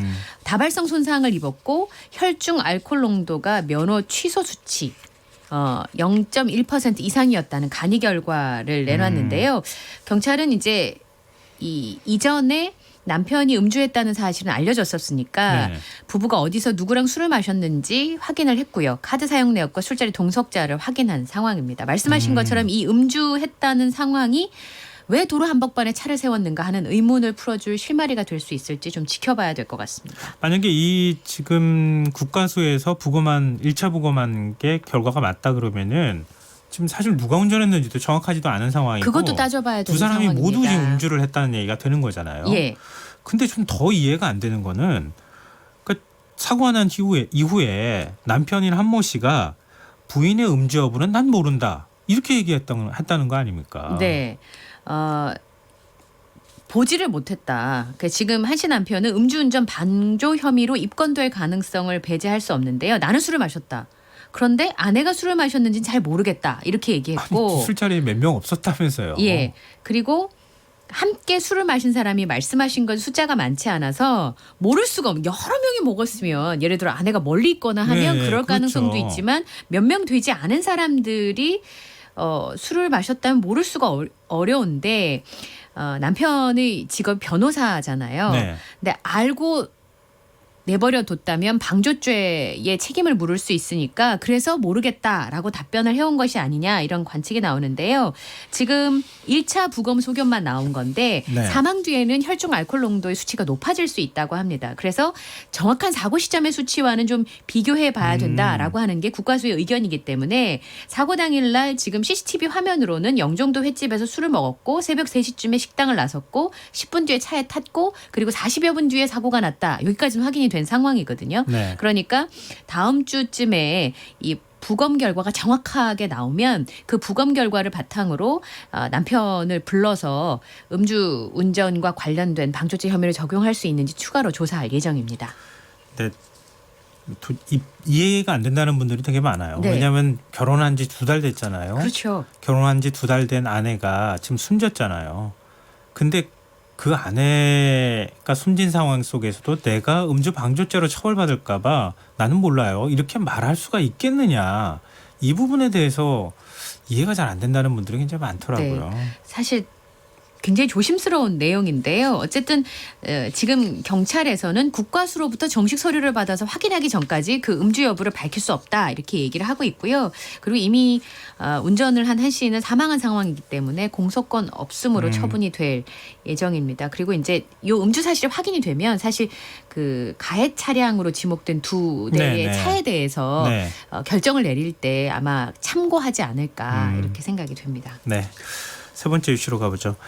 환각성 물질이라고 할 수 있는 환각성 화학 물질이라고 정확하게 표현해야 되겠죠. 네. 해피벌룬을 유통하고 흡입한 일당이 무더기로 적발이 됐다고요? 네. 그 의료용 마취나 그 휘핑용 크림으로 쓰는 아산화질소를 풍선에 넣은 걸 해피벌룬이라고 하는데요. 네. 마시면 기분이 좋아지고 웃음이 난다고 해서 붙여진 이름입니다. 근데 강남 일대에서 이 해피벌룬을 유통한 일당이 무더기로 잡혔습니다. 혐의는 화학물질관리법 위반이고요.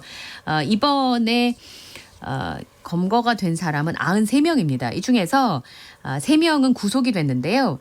커피점에 납품하겠다 이렇게 해서 아산화질소 캡슐을 300만 개를 수입을 했어요. 300만 개요? 예. 그리고 그거를 유통을 한 혐의로 35살 김모 씨 등 12명을 붙잡았고 그중에 3명이 구속이 됐는데 구속된 3명 가운데는 주범인 김 씨를 비롯해서 다른 마약의 양성 반응도 확인이 된 상태입니다. 우선 이 다세대 주택에다가 사무실을 위장 사업자 등록을 한 다음에 수시로 상호를 변경을 하고 강남의 유명 클럽 그 영업사원한테 명단을 받아요.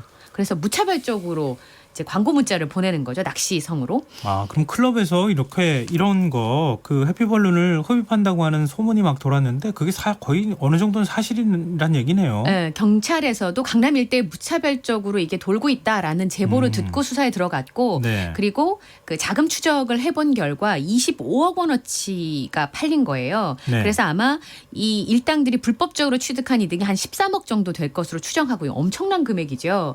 그리고 아까 말씀드린 것처럼 12명이 이제 유통하는 일당에 가담했고 3명이 구속이 된 겁니다. 그리고 문자가 이제 문의 문자가 오잖아요. 그러니까 휘핑크림 제조의 목적으로 사용하면 처벌받을 수 있습니다. 이렇게 보내면 그 문자를 보고 문의 전화가 오는 거예요. 네. 그러면 그 사람들한테 아산화질소를 판매했습니다. 그리고 직접 배달하거나 택시를 이용하는 방법을 전달했다고 하고요. 고객을 이제 확보했으니까 직접 배달하는 걸 1일 3교대로 24시간 영업을 했다고 합니다. 근데 여기에 미성년자까지 포함이 돼 있다고요? 이번에 보니까 이 95명 중에 12명만 유통한 혐의고 나머지는 이제 흡입한 사람. 네, 그런 죄목인데요. 클럽하고 오피스텔에서 흡입한 혐의는 83명 중에서 클럽 DJ로 활동 중인 사람, 모델, 상근직 군인도 있습니다. 그리고 운동선수 미성년자까지 있었는데요. 주로 흡입자의 대부분은 20, 30대 젊은 사람이었고 미성년자가 1명이 있었는데 클럽에서 이걸 접한 다음에 집으로 와서 주문해서 흡입했다고 합니다. 유흥업계 종사자들도 많이 있었는데요.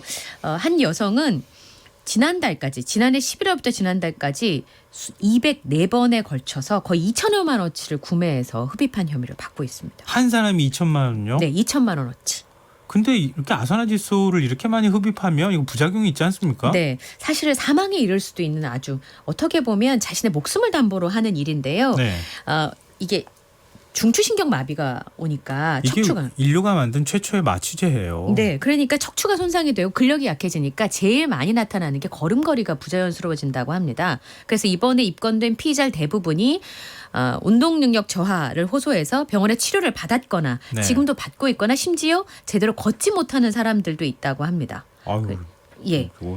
조심해야 되는데. 네, 그리고 이전의 부작용 사례를 보면 한 20대 여성은 이 왼쪽 다리 마비 현상이 있었고요. 네. 그리고 지난 2월에는 이 흡입 상태에서 운전을 하다가 교통사고가 난 경우도 있었고 수원에서는 20대 남성이 이걸 흡입하다 결국 사망한 일도 있었습니다. 근데 이번에는 부작용을 보이는 사람들이 대부분이었고요. 대부분은 과거에 치료를 받았거나 현재도 그 증상으로 고통받고 있다고 합니다. 근데 지금 이게 휘핑크림이나 이렇게 일반적으로 원래 이제 과거에는 사실 이런 게 막 이렇게 흡입을 해도 불법이 아닌 상황도 있었기 때문에 아직도 이제 그런 생각을 별로 안 하시는 분들이 있을지 모르겠지만 이렇게 많이 흡입하면 지금과 같은 이런 무서운 부작용이 나타날 수 있다는 사실 꼭 기억했으면 좋겠고요. 네. 그리고 이렇게 흡입하는 게 이게 일종의 마약으로 가는 하나의 디딤돌이 돼서 더 센 마약으로 자꾸 가버리니까 그 네. 심각한 사회 문제가 지금 될 수밖에 없는 거예요. 그리고 이게 끊기가 너무너무 힘들다고 하거든요. 네, 예. 맞아요. 마지막 이슈 짚어보죠. 세계보건기구 WHO가 스마트폰에 빠진 아이들을 위해 처음으로 가이드라인을 내놨다고요? 네. 세계보건기구에서 스마트폰 사용과 관련된 가이드라인을 발표했는데 정확하게 말하면 영유아 아이들의 신체 활동, 수면에 대한 권고안인데 네. 거기에 이제 전자기기 화면에 대한 노출 시간에 대한 지침이 포함이 된 거예요. 결론적으로 만 2살에서 4살 어린이는 1시간 이상 하면 안 되고요. 그 1시간이라는 가이드라인을 딱 제시했어요. 네, 근데 이 1시간은 스마트폰만 얘기하는 게 아니라 스마트폰, 텔레비전, 게임기 사용까지 다 합쳐서 1시간 이상을 하시면 안 돼요. 이거 지키 정말 그리고 어렵겠는데요. 만 1세 이하는 아예 주면 안 된다. 아예 주면 안 된다. 예, 왜냐하면 이 의존도가 굉장히 높아지고 그리고 적절하게 수면을 할 수 없는 상황. 네. 그리고 뇌의 자극이 지나치게 많이 가기 때문에 이렇게 하면 안 된다라는 건데 사실은 안 주는 게 최고 좋지만 요즘 저도 그랬어요. 예. 그 아이가 막 칭얼대고 그러면은 좀 봐. 그리고 줘요. 그리고 스마트폰을. 여러 명이 있는 자리에서 아이가 울거나 칭얼대면 이제 부모님의 입장에서는 다른 사람에게 민폐가 되니까 네, 맞아요. 이제 병원이라든지 이런 곳에서는 이제 어쩔 수 없다라고 생각하는 경우가 있는데 어쨌든 현실적으로 만약 그렇다면 스마트폰을 사용하는 걸 옆에서 모니터링을 잘 해야 되고요. 그리고 가능하면 그거에만 빠져 있게 내버려 두지 말고 네. 아날로그 스타일로 대화하고 이야기하는 것들이 꼭 첨부가 돼야 된다는 거죠. 근데 아이가 이제 그렇게 되는 거예요. 너 잠깐 조용해주면 스마트폰 보고 있으면은 좀 이따 뭐 할게. 아니면은 어떤 행동을 칭찬받을 일 하면 스마트폰 보게 해줄게. 일종의 보상 개념이 거기 들어가 있는 거잖아요. 네. 이렇게 해도 괜찮은 건가요? 오히려 이게 더 나쁘대요. 보상 항목이 많을수록 스마트폰을 더 많이 쓰려고 하겠죠, 아이들은. 그러니까 더 이전보다 훨씬 더 많은 시간을 써야 되니까 오히려 불안이나 초조를 느끼는 악순환이 반복이 되고 그리고 이제 그렇게 쓰는 아이들은 조금만 못 쓰게 되면 이제 재미가 없으니까 아이들이 놀이를 심심해야지 놀이를 생각하거든요. 네네. 그래서 그게 창의력이 길러지는 심심해야 돼요, 아이들은. 근데 네. 심심할 새가 없잖아요, 스마트폰을 하면. 그렇죠. 그러다 보니까 아이들 금단 현상이 일어나서 오히려 더 많이 때를 쓰게 만들 수 있다고 합니다. 그러니까 아이들은 스마트폰은 언제쯤 사주면 돼요? 제일 좋은 건 중학교 1, 2학년. 중학교 1, 2학년이라고 해요? 예. 이게 저 WHO에서 얘기한 거예요. 네, 그렇게 전문가들이 이제 추천을 하는 거예요. 중학교 1, 2학년 정도 하라고. 근데 사실은 그게 쉽지 않죠. 어쨌든 그래도 우리가 일반적으로 아이한테 뭐 시키면 안 돼 이렇게 생각했던 건데 이건 굉장히 과학적으로 연구해서 네. 전문가들이 1시간 이상 스마트폰이나 TV나 이런 것들 보면 안 된다. 그리고 아이들한테 스마트폰을 사줄 때는 중학교 1학년쯤 나이 때부터 사주는 게 좋다. 그리고 어른들이 이거 학습용 앱을 쓰는 건 괜찮지 않냐. 근데 그것도 학습용 앱을 쓰는 것도 사실은 최소화하는 것이 좋다는 게 전문가들의 조언입니다. 네. 일단 기준은 제시했으니까요. 네. 청취자 여러분들도 아마 이거 들으시면서 우리 아이한테는 어떻게 하면 좋을까 고민하실 텐데 가이드라인은 이렇다는 거 참고하셨으면 좋겠습니다. 밤참시 여기까지 듣겠습니다. 지금까지 이영경 위키트리 방송위원과 함께했습니다. 고맙습니다. 감사합니다.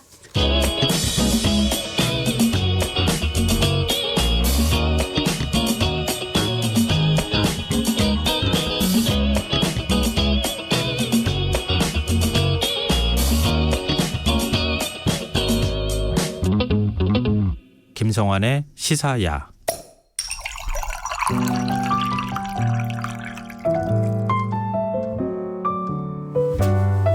맛있고 멋있는 우리 술을 찾아 떠나는 불금의 교양학 시간입니다.